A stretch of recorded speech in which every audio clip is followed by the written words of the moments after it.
Petrol diesel ಬೆಲೆ ಹೆಚ್ಚಾಗಿದೆ. ನೀರು ಬಸ್ಗಳ ಟಿಕೆಟ್ ದರವನ್ನು ಏರಿಸುವುದಾಗಿ ಸರ್ಕಾರ ಮುನ್ಸೂಚನೆ ನೀಡಿದೆ.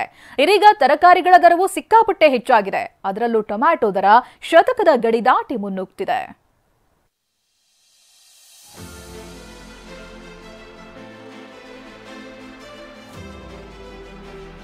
ಡೀಸೆಲ್ ಪೆಟ್ರೋಲ್ ದರ ಹೆಚ್ಚಾಗಿದೆ. ನೀರು ಬಸ್ ಟಿಕೆಟ್ ದರ ಹೆಚ್ಚಾಗೋ ಸುಳಿವು ಸಿಕ್ಕಿದೆ.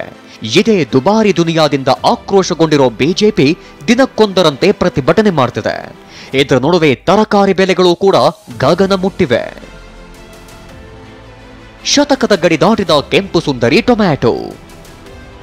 ಹವಾಮಾನ ವೈಪರೀತ್ಯ ಮತ್ತಷ್ಟು ಬೆಲೆ ಏರಿಕೆ ಸಾಧ್ಯತೆ. ಮಾರುಕಟ್ಟೆಯಲ್ಲಿ ಟೊಮ್ಯಾಟೊ ಬೆಲೆ ದಿನೇ ದಿನೇ ಗಗನಕ್ಕೇರ್ತಿದೆ. ಕೆಲ ವಾರಗಳ ಹಿಂದಷ್ಟೇ 25ರಿಂದ 35 ರೂಪಾಯಿ ಇದ್ದ ಟೊಮ್ಯಾಟೊ ದರ ಈಗ 1 ಕೆಜಿ 130 ರೂಪಾಯಿ ಆಗಿದೆ. ಮುಂದಿನ ವಾರದಲ್ಲಿ ದರ ಮತ್ತಷ್ಟು ಹೆಚ್ಚಳ ಆಗಲಿದ್ದು 150ರ ಗಡಿ ದಾಟುವ ಸಾಧ್ಯತೆ ಇದೆ. ಟೊಮ್ಯಾಟೊ ದರದ ಓಟ ನೋಡಿ ಗ್ರಾಹಕರು ಬೆಚ್ಚಿ ಬೀಳುತ್ತಿದ್ದಾರೆ. ನುಗ್ಗೆಕಾಯಿಗೆ 400 ರೂಪಾಯಿ 2 ಕೆಜಿ ತಗೊಂಡಿದ್ದು. ನುಗ್ಗೆಕಾಯಿ 400 ರೂಪಾಯಿ, 100 ರೂಪಾಯಿ ಕೆಜಿ.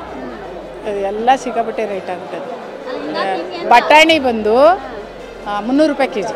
ಬಟಾಣಿ ಸುಳಿತೀವಲ್ಲ, ಅದು ಸಿಪ್ಪೆ, ಅದು 300 ರೂಪಾಯಿ ಕೆಜಿ ಅಂದ್ರೆ 20 ರೂಪಾಯಿ ಇತ್ತು ಒಂದು ಕಾಲದಲ್ಲಿ. ಭೀಕರ ಬರದಿಂದ ರಾಜ್ಯದಲ್ಲಿ ಟೊಮ್ಯಾಟೊ ಬೆಳೆ ಕಡಿಮೆ ಆಗಿತ್ತು. ಇದೀಗ ಮಳೆ ಬಳಿಕವೂ ಬೆಂಕಿ ರೋಗ, ಕೀಟ ಭಾವನೆಯಿಂದಾಗಿ ಇಳುವರಿ ತಗ್ಗಿದೆ. ಕೋಲಾರ, ಚಿಕ್ಕಬಳ್ಳಾಪುರದಿಂದ ಬರುತ್ತಿದ್ದ ಟೊಮ್ಯಾಟೊ ಕಡಿಮೆ ಆಗಿದ್ದು ನಾಸಿಕ್ನಿಂದ ಮಾತ್ರ ಪೂರೈಕೆ ಆಗ್ತಿದೆ. ಸದ್ಯ ಮದುವೆ ಸೀಸನ್ ಇರೋದ್ರಿಂದ ಡಿಮ್ಯಾಂಡ್ ಹೆಚ್ಚಿದೆ. ಮುಂದಿನ ದಿನಗಳಲ್ಲಿ ಟೊಮ್ಯಾಟೊ ಬೆಲೆ ಮತ್ತಷ್ಟು ಹೆಚ್ಚಾಗುವ ಸಾಧ್ಯತೆ ಇದೆಯಂತೆ. ಕ್ಲೌಡಿ ವೆದರ್ ಆಗಿರೋ ಕಾರಣಕ್ಕೆ ಹೊಸ ಪ್ಲಾಂಟಿಂಗ್ ಮಾಡಿರೋದು ಸಹಿತ ಹೊಸ ಇಳುವರಿ ಬರಲಿಕ್ಕೆ ಶುರುವಾದ ಮೇಲೆ ಸಹಿತ ಇದೇ ಥರ ಕ್ಲೈಮೇಟ್ ಕಂಟಿನ್ಯೂ ಆದರೆ ನಮಗೆ ಇನ್ಫೆಕ್ಷನ್ಸ್, ಕೀಟ ರೋಗಗಳ ಬಾಧೆ ಜಾಸ್ತಿ ಆಗುತ್ತೆ. ಜಾಸ್ತಿ ಆರೋ ಸಹಿತ ಅದು ಇಳುವರಿ ಮೇಲೆ ಸ್ವಲ್ಪ ಪರಿಣಾಮವನ್ನು ಬೀರ್ಬೋದು. ನೋಡ್ಬೇಕು ಮೇಡಮ್, ನೆಕ್ಸ್ಟು ಏನು ಕಡಿಮೆ ಅಂದ್ರೂ ನೆಕ್ಸ್ಟ್ ಮಂತ್ ಜುಲೈ 15ನೇ ತಾರೀಕು ಮೇಲೇ ಟೊಮೊಟೊ ಬೆಲೆ ಕಡಿಮೆ ಆಗಲಿಕ್ಕೆ ಚಾನ್ಸ್ ಇರುತ್ತೆ. ಅಲ್ಲಿವರೆಗೂ ಟೊಮೊಟೊ ಬೆಲೆ ಇದೇ ಥರ ಏರುಗತಿಯಲ್ಲಿ ಇರ್ಬೋದು, ಇಲ್ಲ ಇದೇ ರೇಟ್ ಅಂತೂ ಇರುತ್ತೆ ಮೇಡಮ್. ಇದಕ್ಕಿಂತ ಕಡಿಮೆ ಆಗಲಿಕ್ಕೆ ಚಾನ್ಸಸ್ ತುಂಬ ಕಡಿಮೆ ಇದೆ. ಅಷ್ಟಕ್ಕೂ ತರಕಾರಿಗಳ ಬೆಲೆ ಎಷ್ಟಿದೆ ಅಂತ ನೋಡೋದಾದ್ರೆ 1 ಕೆಜಿ ಶುಂಠಿ 160ರಿಂದ 200ಕ್ಕೆ ಏರಿಕೆಯಾಗಿದೆ. 120 ರೂಪಾಯಿ ಇದ್ದ ನಾಟಿ ಬೀನ್ಸ್ 160ಕ್ಕೆ ಏರಿದೆ. 100 ರೂಪಾಯಿ ಇದ್ದ ಟೊಮ್ಯಾಟೊ 130ಕ್ಕೆ, 80 ರೂಪಾಯಿ ಇದ್ದ ಮೆಣಸಿನಕಾಯಿ 100 ರೂಪಾಯಿಗೆ ಹೆಚ್ಚಾಗಿದೆ. ಇನ್ನು ಉಳಿದ ತರಕಾರಿಗಳ ಬೆಲೆ ನೋಡೋದಾದ್ರೆ ಬಿಳಿ ಬದನೆ 1 ಕೆಜಿಗೆ 100 ರೂಪಾಯಿ ಆಗಿದ್ರೆ ನುಗ್ಗೆಕಾಯಿ 5 ಪೀಸ್ಗೆ 100 ರೂಪಾಯಿ, ಕ್ಯಾರೆಟ್ 80 ರೂಪಾಯಿ, ಆಲೂಗೆಡ್ಡೆ 40 ರೂಪಾಯಿ, ಈರುಳ್ಳಿ 40 ರೂಪಾಯಿಗೆ ಮಾರಾಟವಾಗ್ತಿದೆ.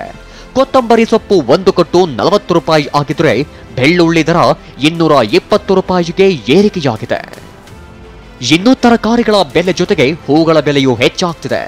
ಕೆಜಿ ಸೇವಂತಿಗೆ ಹೂವು 400 ರೂಪಾಯಿ ಇದ್ರೆ ಮಲ್ಲಿಗೆ ಕೆಜಿಗೆ 600, ಕಾಕಡ 600, ಕನಕಾಂಬರ 500 ರೂಪಾಯಿ ಇದೆ. ಏನೇ ಹೇಳಿ ತೈಲ ದರ ಏರಿಕೆ ಬೆನ್ನಲ್ಲೇ ಗ್ರಾಹಕರಿಗೆ ತರಕಾರಿ ಬೆಲೆ ಏರಿಕೆಯು ಭಾರಿ ಹೊರೆಯಾಗಿದೆ. ಪೂರ್ಣಿಮಾ, TV9 ಬೆಂಗಳೂರು.